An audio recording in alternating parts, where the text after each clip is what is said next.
Gururvishnuः Gururdevo Maheshwarah Guru Sakshat Parabrahma Tasmai Shri Gurave Namaha Vasudeva Sutam Devam Kamsa Chanuramardanam Devaki Paramanandam Krishnam Vande Jagadgurum Om Shri Gurubhyo Namaha. Namaste all. Welcome to the 7th episode of the Bhagavad Gita podcast. In the previous episode, me and my dad, we completed discussing the Sankhya Yoga. So if you're interested in that or any of the previous episodes, definitely check those links in the description below. But in this episode, I want to continue where we previously left off.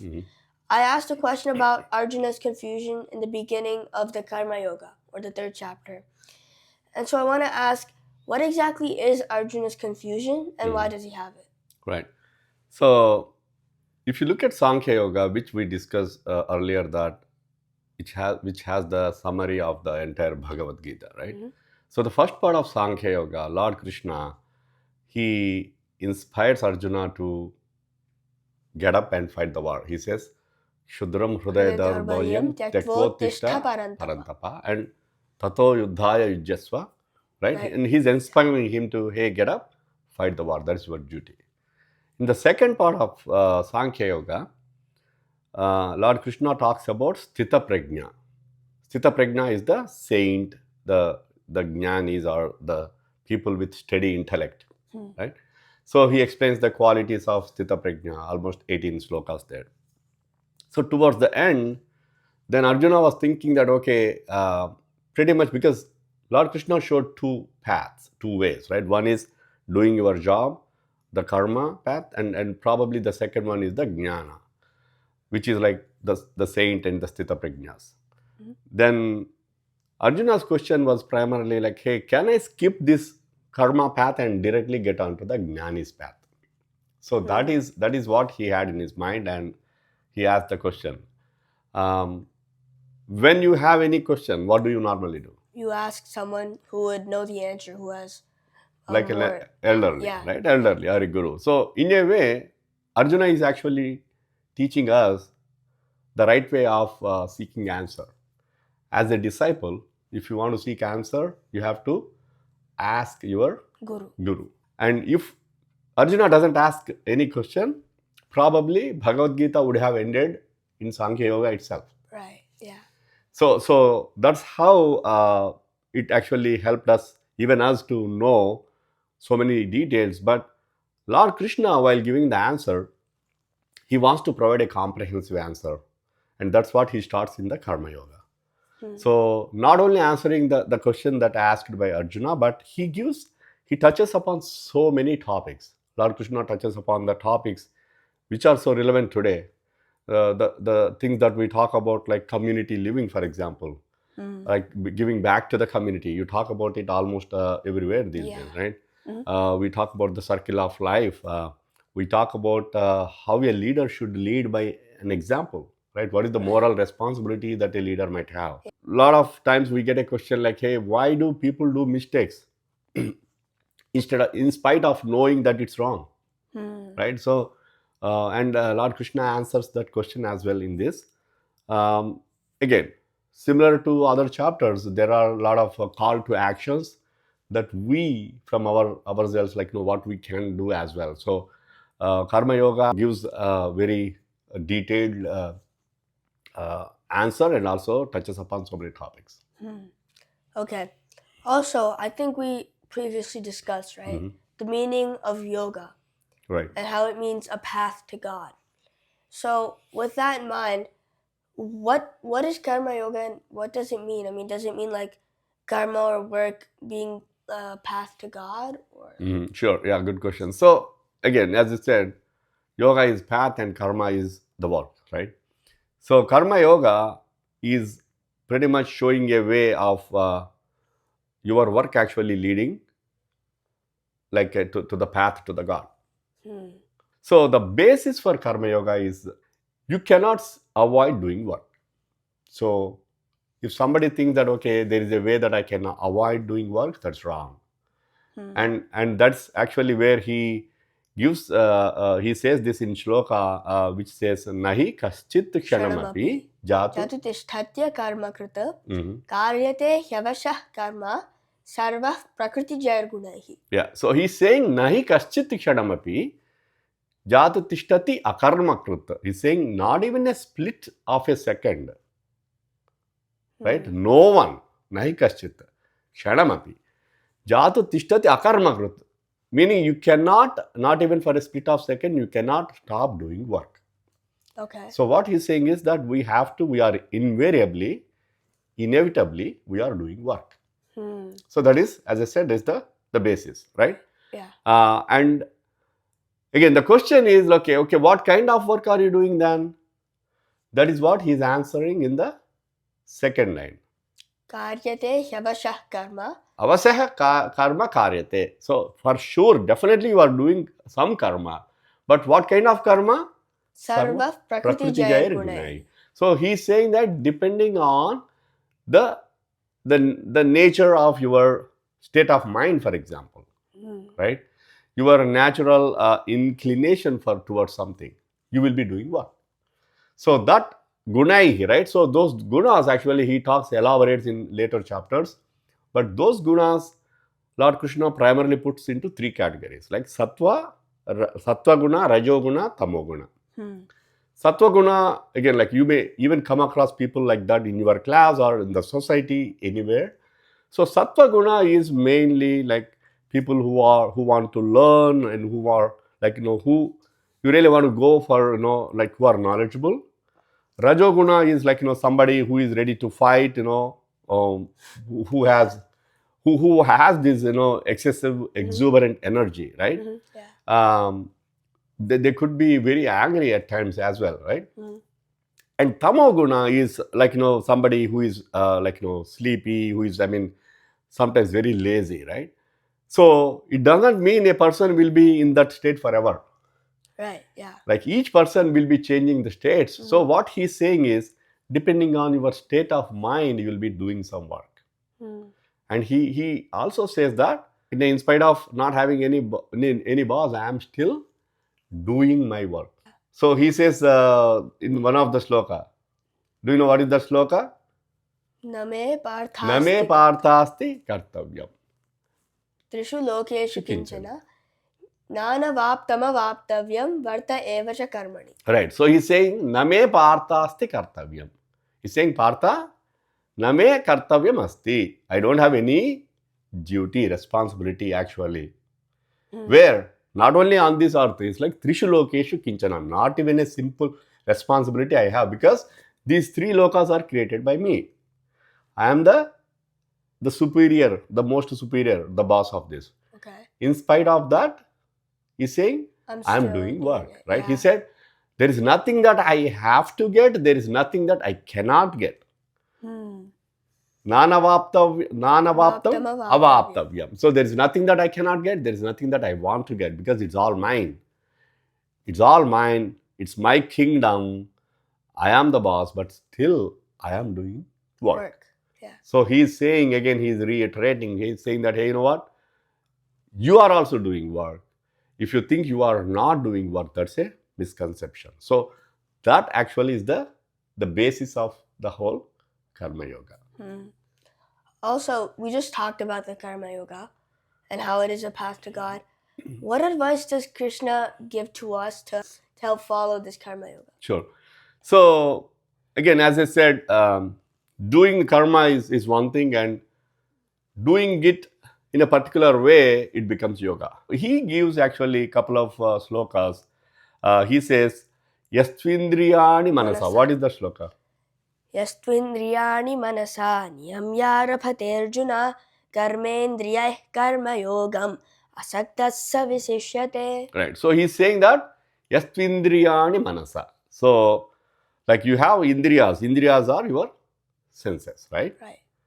So niyamya arabhate Arjuna. So he's saying that, okay, you have to keep your senses in control. Like you get angry, or like a lot of times what happens is there's an impulse, like your actions are motivated by the impulse. So he's saying that the first rule is to control your impulse. Control your impulse. What actually happens? Your senses will guide your mind. He wants to reverse the process. So he's saying that let your mind guide the senses. Right. So you are like, remember we talked about this, like how a simple desire can lead to anger, anger management, I think in the previous episodes, right? So similarly saying that, okay, these senses will give you, the reactions are coming because of the senses are asking you to do something. So let us reverse the process, right? Meaning you are controlling, your mind is controlling the senses as opposed to be the opposite, other way around, right? Yeah. So niyamya arabhate Arjuna. Karmendriyai Karma yogam asaktaha savisishyate. He's saying, again, he talks about asangam, like detachment. So he's saying that do the job as your responsibility as opposed to be attached to the result. Yeah. Even earlier we talked about it, right? In the Chatussutri, right? Don't get attached yourself into the results or the fruits of the work, right? Yeah. So he's saying that if you do that, it becomes karmendriyai Karma yoga. Right? That is the best way of doing visishyate, right? It's known as the best way of doing it. And I think in another shloka he says niyatam Guru Karmatvam. Niyatam Guru Karmatvam. Again, niyatam is you have to continuously do the job. And what in the second line, what does it say? Karmajyayo hya karmanaha. So you have to do the job, right? As he said, like, there is, if somebody thinks that, okay, it's better not to do the job or not to do the work, he's saying that's not an option because you are invariably doing the work. Right? So do the work, again, keeping your senses in control, making sure you are not driven by the impulses, right? Making sure you are guided by the mind is guiding your senses, right? So netam kur karmatvam karmajayo karmanaha Sharira yatra pichate na prasidhyeda karmanaha. Right. That is where he said, even for maintaining your body, there is a continuous work actually is happening. Right. Yeah. Voluntarily or even involuntarily. As we discussed earlier, like even if you are in the deep sleep, you're still breathing. Your body is doing the work. Like you eat food and who is actually digesting it, right? The body is doing it, but there is some supreme force actually helping doing it, right? So that's what is the basis. So if you really follow this, and even in the earlier sloka he said asakta, and that is when, like, you are not attached yourself to the fruits, right? Then it becomes a karma yoga. Also, we were just talking about how we inevitably do work, right? Does any kind of this karma or work fall under the karma yoga? Okay, good question. So again, different things that we do, right? Can all the work lead to karma yoga? The answer is yes. Can all the work become karma yoga automatically? The answer is no. Okay. Do you see the difference, what I'm saying? Yeah. So, the karma can lead to the karma yoga, provided that is the where he lays out these conditions. The first of all, you have to think that you are not the doer. Right? Meaning, like, you should not think that, okay, I am doing it for myself, right? The first number one condition is you have to remove the self. So you are doing it as a responsibility, or you are doing it for a greater cause, like removing yourself. The second thing would be your karma can become karma yoga if you are not attached, again, as I said, asangam, right? If you are not attached to the result of that. If you think that, okay, this is happening because of me, I should take the fruits, right? Or you are expecting certain fruits, then it cannot lead to karma yoga, right? Yeah. So if you really do it for the passion of doing it, as an example, let's say that you are a doctor, right? So if you do your job for the salary, of course you get money, right? Yeah. Then that is not karma yoga. But if you do your job for the sake of making people feel better, that is the karma yoga. Then what actually happens is you are not attached to the money aspect, and you are also not attached to the patient as well.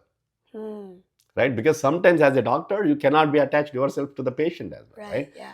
Because you are focusing on doing the right thing, doing it for a greater cause. And if you are following these things, even if you are doing, like, you are studying and you want to really go, like, get into the high school or college, or, like, get a good job, it can still lead to the karma yoga, provided you are doing that. Remember, we talked about this earlier. Like, you think that you are instrument in the hands of the God. You are not the doer. You are, like, remove the self and do it for the greater cause, and it becomes a karma yoga. Okay. Also, the word yajna comes up in this chapter. Right. I'm curious to know, what exactly does this word mean? Right. In today's context. I mean, these days, like, we do not perform a lot of yajna. Right? Yeah. So what is the relevance of yajna today? Right? I would say that yajna is referring to the sacrifice. Right? Even the while yajna was performed, it was performed with the sacrifice, meaning, like, what is sacrifice? Like, you own something and you give it away. Right? That is called as sacrifice. Yeah. Right? You have, like something, like, maybe 2 candies or whatever, right? And your brother comes and asks you, and you are like, hey, you give it away. Not because you don't want it. Remember this. But because you want to. Yeah, you want it. And it's not like, okay, I have excess and I give it. No, it's not a sacrifice. You want it, but still you have a greater pleasure in giving it to somebody else. So that is the sacrifice, right? So yajna refers to that, but these days yajna is, I would say, being responsible, right? Do your job. Similar to the example I said earlier, like, do your job. If you are a doctor, do your job for a greater cause, for a greater good duty, for a greater good of the community, of for even the universe, for example, right? Yeah. That is when it qualifies to be yajna, because you have to do it with a passion. Yeah. The other aspect is you have to love what you are doing. Right? Otherwise, I mean, you cannot enjoy and you cannot keep doing it forever. Right? Yeah. So that is one aspect of yajna. And what is the shloka where he says yajnarthat karmanonyatra lokoyam karma bandhanaha tadartham karma kaunteya mukta sangha samachara. Right. So he's saying mukta sangha samachara. Very, very important phrases. Mukta sangha. So he's saying attachment, leave the attachment. Okay. Right? So as I said, okay, I left the attachment, then, but you have to do samachara. I mean, like, you have to do it well. The dedication is aspect of yajna. Sacrifice is aspect of yajna. When yajna is performed, the mantra that is being said, it said idam na mama, meaning it is not mine. And each time you are offering something to the gods in the yajna, homakunda, you will say idam na mama, this is not mine. So for saying something, this is not mine, it has to be yours, right? Yeah. If it is not yours, you cannot say that. So this is something you are offering with passion for a greater cause. Then that is actually what becomes yajna. And that's exactly what we talk about, the community living, right? Like, yeah. And he, in fact, in another sloka, he says that what happens if you are not being a responsible citizen, if you are not giving it back to not only community, to the nature. We talk about climate change, you talk about global warming. Yeah. And that is happening because if we are not, we are all not being responsible. So in one sloka, he says, Tair datta naprada. What is that sloka? Ishtan bhogan hi vo devaha dasyante yajna bhavitaha tair datta napradayabhyaha yo bhunkte stena evasaha. So he's saying that, okay, gods have actually given everything. Like, for example, now, nature has given us everything. Yeah. Right? Nature has given us everything, like everything you do. Materials. We have not created anything in this world that we enjoy. It's all coming from the nature. But if you do not offer it back, he says, Tai Dattan Apradaya Ebhya. So if you don't offer it back, meaning if you are not being responsible, giving it back to the community or back to the nature, then Yo Punkte Stena Eva Saha. He is considered as thief. Stena means thief. So he's saying that, okay, if you do not offer it back to God, or if you do not offer it back to the community, and if you just consume it, then you are considered as a thief. It's a very strong word he used, because it is showing us, I mean, if each of us being responsible, probably we don't have to talk about the climate change, global warming today, right? We wouldn't have So this is the warning that Lord Krishna gave a few thousands of years ago. He said, we have to be offering back. Look at the nature. For example, like in the bees have a great role to play, right, in the pollination, right? So what, they are not being selfish. So there are, like, trees offer shades, rivers flow, and they actually, like, while they are, like, watering the crops and helping people, right? So if you look at nature everywhere, like, they are all yajnas. Pretty much that is yajna, because being selfless, offering things to others, right? So he's saying in a way that the message is, we have to be responsible as well, right? Responsible in giving back to the community, being a responsible citizen, maybe, like, talk about planting, trees, things like that, right? Uh, and think that, okay, you are thinking about the greater cause, as opposed to be thinking about everything surrounding you as an individual. Also, I think we touched upon the circle of life previously in this episode.